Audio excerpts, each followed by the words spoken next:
Driving through the northwest, it's easy to see that wealth lies beneath the soil, but all that glitters is not necessarily gold in this province. It's been experiencing a massive water supply backlog, and residents are not impressed. I can't send kids to school without bathing. Earlier this year, crippling water shortages sparked violent protests in the community of Mothutlung.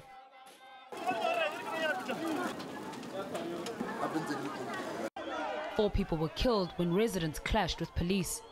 Local officials have been accused of deliberately tampering with the water supply so they could benefit from contracts for water tankers. And even though most residents of Mothutlung are going on with their lives, for some, the events in January have influenced their vote.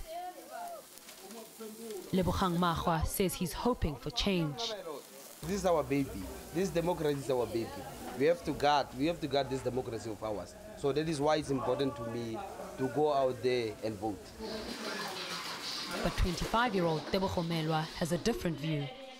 I'm voting because I like the way things are. There's a lot of bursaries. No government is doing RDPs and all that. About 60 kilometers away from Brits is Rustenburg, the platinum belt of South Africa.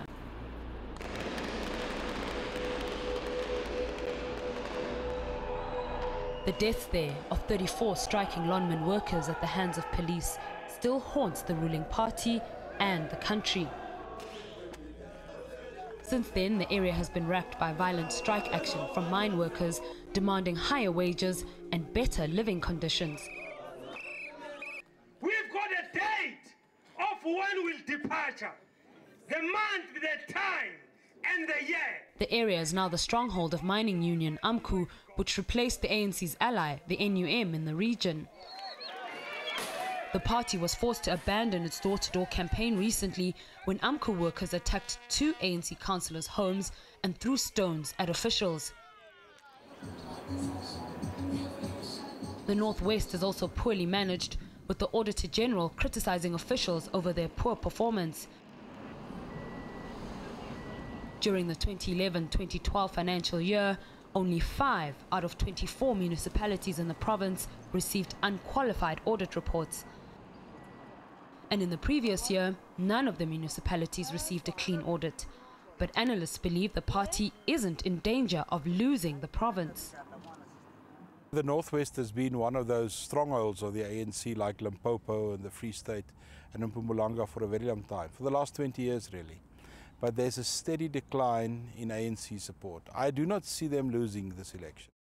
In the 2009 general elections, the ANC won 73% of the vote here. This was followed by COPE with 8.33%.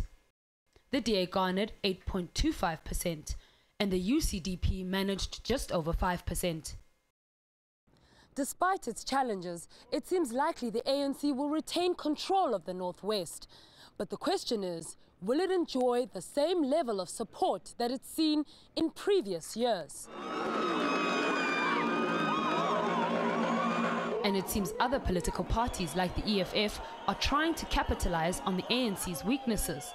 With its radical pro-poor message, the EFF successfully launched in Marikana last year.